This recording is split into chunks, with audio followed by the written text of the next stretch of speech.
નમસ્કાર મિત્રો, તો સ્વાગત છે તમારું બધાનું ફોરેસ્ટવાલા યુટ્યુબ ચેનલના એક નવા વિડીયોમાં.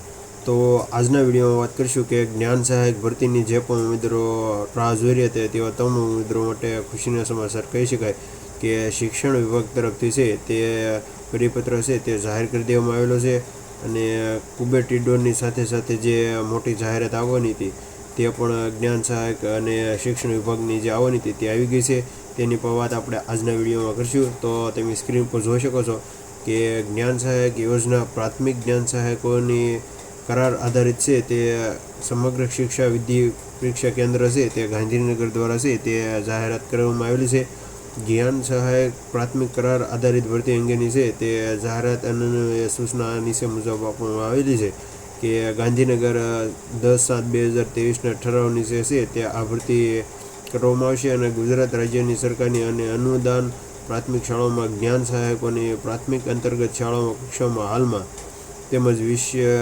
તેમજ ભવિષ્યમાં ખાલી પડનાર જગ્યાઓનો છે તે 11 માસના કરાર આધારિત છે તે જ્ઞાન સહાયક ભરતીની પસંદગી કરવા માટે છે તે ઉમેદવારો પાસે ઓનલાઈન છે તે અરજી મંગાવવામાં આવેલી છે. તો ખાસ યાદ રાખવું કે આ ભરતી છે તે 11 માસના કરાર આધારિત છે. તે આ ભરતી જ્ઞાન સહાયકની જે પણ જગ્યા ખાલી છે તેના ઉપર કરવામાં આવશે. અને યોગ્ય લાયકાત ધરાવતા ઉમેદવારો પાસે છે તે ઓનલાઈન અરજીઓ મંગાવવામાં આવશે. અને લાયકાત ધરાવતા અન્ય યુવાનો સંસ્થાઓમાં મળી જેવી કે આ પ્રકારની લાયકાત ધરાવતા હોય તે માટે છે તે 19/8/2025થી 2 વાગ્યાથી 26/8/2025 રાત્રિના 12 વાગ્યા સુધી છે. જે પણ ઉમેદવારો આ ભરતીમાં ભાગ લેવા માંગતા હોય તેવા તમામ ઉમેદવારો છે તે તમે સ્ક્રીન પર જોઈ શકો છો કે જે ઓફિશિયલ વેબસાઇટ છે તેના ઉપર જઈ અને તમારે વાંધા સૂચન અને ઓનલાઈન અરજી છે તે કરવાની રહેશે. અને અરજી કરતાં પૂર્વ નીચેની મુજબની વિગતો છે ત્યાં ધ્યાનમાં રાખવાની છે.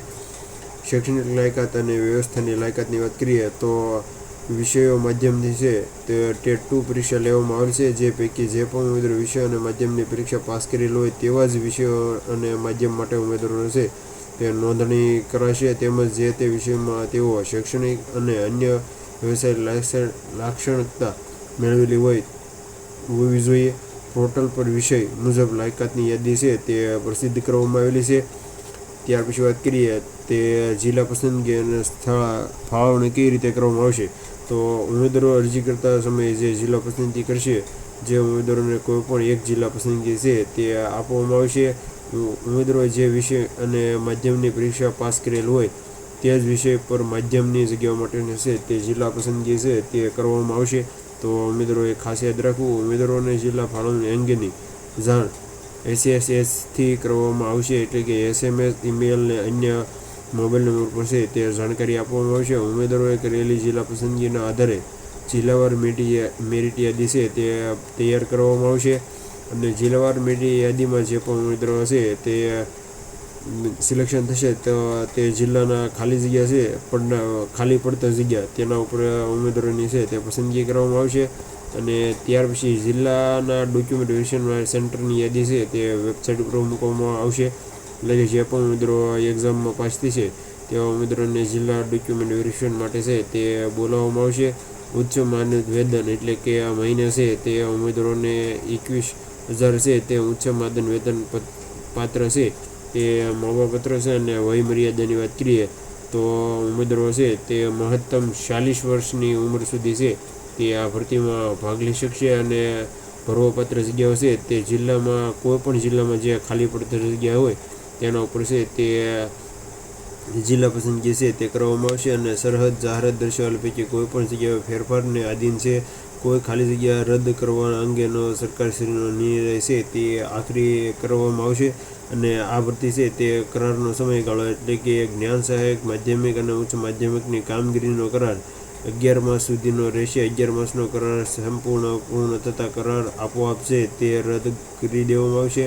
અને રાજ્ય કક્ષાએથી આપેલી સૂચના અનુસાર કરાર રિન્યુની પ્રક્રિયા રહેશે.